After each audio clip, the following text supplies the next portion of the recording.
Everyone, welcome back to my channel. আমি দিশানি চলে এসেছি তোমাদের সাথে নতুন একটা ব্লগ নিয়ে। তো আজকেও তোমাদের সাথে একটা লং ভিডিও শেয়ার করব। আজকে সবাই মিলে একটা জায়গায় যাচ্ছি, তো যেতে যেতে বলবো তোমাদেরকে কোথায় যাচ্ছি। তো পুরো ব্লগটা প্রথম থেকে শেষ পর্যন্ত দেখতে থাকো, আশা করি তোমাদের দেখতে খুব ভালো লাগবে। এখন তো 7টা মতো বাজে, আমরা বেরিয়ে গেছি। তার আগে বলে দিই কারা কারা যাচ্ছি। আমার পাশের বাড়ি কয়েকজন বৌদি, আমার জেঠিমা, দিদির ছেলে, আরো সবাই মিলে যাচ্ছি। তো দেখতে থাকো।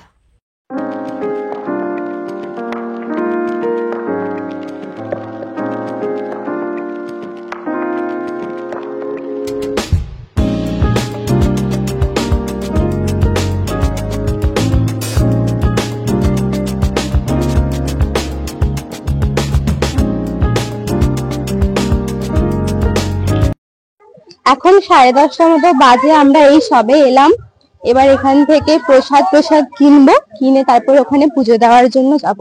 এরই এখানে প্রচুর দোকান আছে, তার মধ্যে থেকে একটা দোকানে এখন আমরা প্রসাদ কিনতে এসেছি। প্রসাদ কিনে এখন বাবার মাজারের ভেতর চলে এসেছি। তো এখানে আমি এর আগে এসেছিলাম অনেক বছর আগে, এর আগে দুবার এসেছি। তখন মা বাবার সাথে এসেছিলাম। এখন অনেক কিছুই একই আছে, আবার অনেক কিছু চেঞ্জও হয়ে গেছে।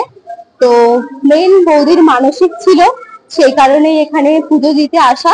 তো পুজো দেওয়ার কাজটা মিটিয়ে নিই, তারপর আবার ব্লগটা কন্টিনিউ করছি। সবাই সামনে আছে। তো এখানে অনেক ছোটবেলায় এসেছিলাম, তো অতটা কিছু মনে নেই।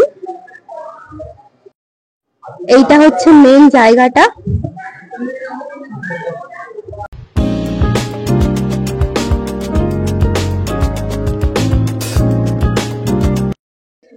বৌদিরা এখনো ভেতরে আছে, তো আমি এখন এই দিকটা একটু ঘুরে দেখছি, আর তোমাদের একটু ছোট্ট করে ভিডিও ফুটেজ নিয়ে একবার দেখিয়ে দিচ্ছি।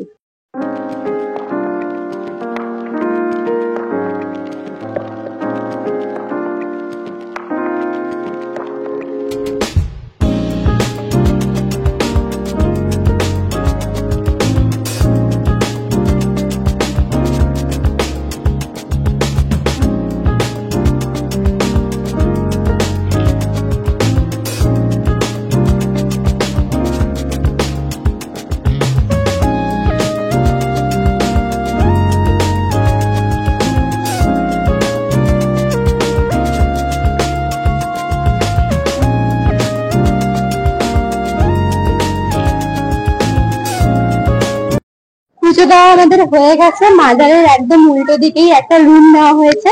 এখন এখানে রান্না করা হবে, তারপরে নদী ধারের ওই দিকটাতে যাবো। আমরা এখন একটুখানি কেনাকাটা করতে বেরিয়েছি। বৌদিরা এখন রান্না বান্নার কাজ করছে। তো এই সমুদ্রের ধারে এসছি, এখন দিদি কিছু কিনবে। ঠিক দীঘাতে যেমন সমুদ্রের ধারে প্রচুর দোকান থাকে, তেমন এখানেও প্রচুর দোকান আছে। একটা ব্যাগ দোকান দেখতে পেয়েছি, আমার রিসেন্ট একটা ব্যাগ লাগবে, দেখি ব্যাগ যদি পছন্দ হয় তো একটা ব্যাগ কিনবো। তো চলে এসেছি সমুদ্রের ধারে। দীঘা অনেকদিন যাওয়া হয়নি, তো ঢেউ বেশি না থাকলেও একটু দীঘা ভাইব আছে জায়গাটাতে। এখন এখানে একটা ফুচকা দোকান দেখতে পেয়েছি, খাই। প্রচন্ড রোদ।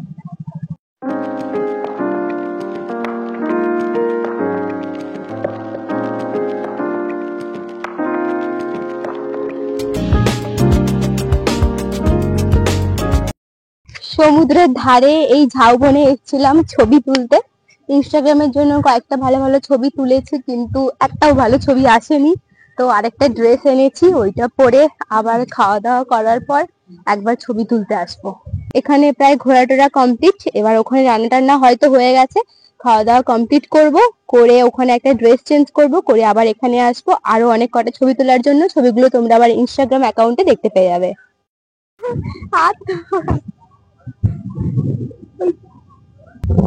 ওখানে সবাই যদি আবার সমুদ্রে স্নান করতে আসে, তখন আবার স্নান করতে আসবো। ওখান থেকে আমরা অনেকক্ষণ আগে বেরিয়ে এসেছি। বেরিয়ে প্রায় 1-1.5 ঘন্টা মতো রাস্তা চলেও এসেছি। যেতে যেতে নরঘাটের এই জায়গাটাতে একটা নদীর পাশে একটা গঙ্গা মন্দির পড়ে, এখানে একটুখানি দাঁড়িয়েছি, এখানে ঘুরবো, তারপরে বাড়ি যাব। সো একদিনের ট্যুরটা দারুণ ছিল। বাড়ি চলে এসেছি, এখন 7টা সাড়ে 7টার মতো বাজে। ওই একটুখানি ঘুরে জাস্ট চলে এসেছি। আর বাড়ি এসে দেখতে পেলাম মাইক্রোফোনের যে ফুটেজগুলো, মানে মাইক্রোফোন দিয়ে যে ভয়েস ওভারটা দিয়েছিলাম ওই সমুদ্রের ধারে, হাওয়ার জন্য ভয়েসটা একটুখানি ডিস্টার্ব করেছে। তো যাই হোক, দেখে নিও, ওই প্রবলেমটা আমি সলভ করে নেওয়ার চেষ্টা করব। তো এই ভিডিওটা কেমন লাগলো জানিও অবশ্যই। আর ভালো লাগলে বেশি বেশি করে লাইক করে দিও, শেয়ার করে দিও, সাবস্ক্রাইব করতে একদমই ভুলো না। দেখা হচ্ছে নতুন আরেকটা ভিডিওর সাথে। আর পুজো তো আর কয়েকদিন মাত্র বাকি, পুজোর খুব সুন্দর সুন্দর ব্লগ পোস্ট করব। আর একটা কথা বলে রাখছি, সবকিছু যদি ঠিকঠাক থাকে তো খুব শীঘ্রই খুব ইন্টারেস্টিং ট্রাভেল ব্লগ তোমরা দেখতে পাবে। তো বলছি না এখন কিছুই, যাই হোক, বাই, গুড নাইট।